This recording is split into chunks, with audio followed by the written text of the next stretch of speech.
সে পেরেছি, আপনারা দেখতে পাচ্ছেন সে পেরেছি। Oh fine fine, this is Baahubali. এই ভদ্রলোক খুবই জিদ করছে, সে নাকি একসঙ্গে 11টা ইট এক হাত দিয়ে জাগাইবে, ঠিক আছে। এই লোকের সাথে সে মোটামুটি কায়দায় একটা বাকবিতণ্ডা জড়াই গিয়েছিল। এখন সে তার সেই শক্তি, বাহুবলী বদনা থেকে আগত যে শক্তিটা, সেই বলটা প্রয়োগ করবে। এখানে আমরা দেখতে পাচ্ছি 2, 4, 6, 8, 9টি ইট এ পর্যন্ত। এখানে 9টি ইট আছে আপাতত।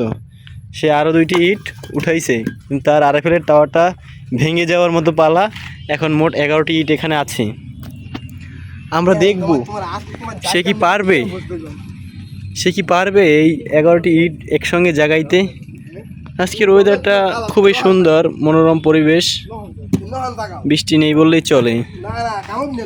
সে ফেল মারছে, সে এখন পরাজয় গ্রহণ করে নিয়ে এখন কি করে আমরা দেখি। মহিলারা চাল সাজাইতে পারে, কিন্তু পুরুষ মানুষ যে ইট সাজাইতে পারে না, এটা আমার জানা ছিল না। ঢুকবে না, তুই বল তো আর ঢুকবেই না, খারাইলি তুই থইলে রইবি জীবনেও, বেশিক্ষণ দিলে রইতে পারে। এই যে আধখান ঢুকাইল না আগে, এই যে ফাঁকা জায়গাটা সেটা রাখছি। একবার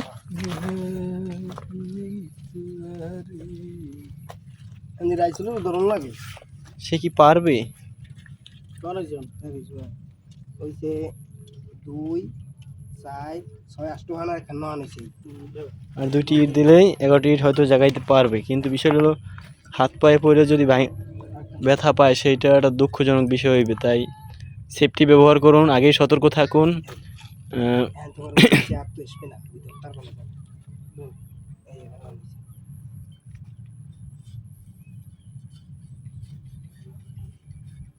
সে কিন্তু বরিশাল এসএস মিডিয়ার একজন এডমিন, তার একটা ইউটিউব চ্যানেল আছে নিজস্ব, সেখানে অনেক ভিডিও ছাড়ে, একটু প্রস্তুতি নিয়ে নিতেছে। আপনারা দেখতে পাচ্ছেন সেই কাঙ্ক্ষিত সময়ে এসে পৌঁছে গেছে, যে 11টি ইট একসাথে জাগানোর প্রস্তুতি গ্রহণ করছে। পায়ের উপরে যদি না পড়ে, সে পেরেছি, সে পেরেছি, আপনারা দেখতে পাচ্ছেন সে পেরেছি। Oh fine fine, this is Baahubali. Okay, এটা তার ক্যারেক্টার, ঠিক আছে। ফ্রি ফায়ার ক্যারেক্টার থাকে, প্রতিটা মানুষের ভিতরে ক্যারেক্টার থাকে, এটা হচ্ছে তার নিজস্ব আসল ক্যারেক্টার। মাগরিবের সময় হয়ে গেছে, আমরা আছি এখন ইটের বাটায়। এখানে একটা পরীক্ষামূলক ভিডিও করা হয়েছে, আপনারা চাইলে এইভাবে ট্রাই করে দেখতে পারেন। আর ভিডিওটি ভালো লাগলে লাইক করবেন, সাবস্ক্রাইব করবেন, শেয়ার করবেন। ধন্যবাদ সবাইকে, আল্লাহ হাফেজ।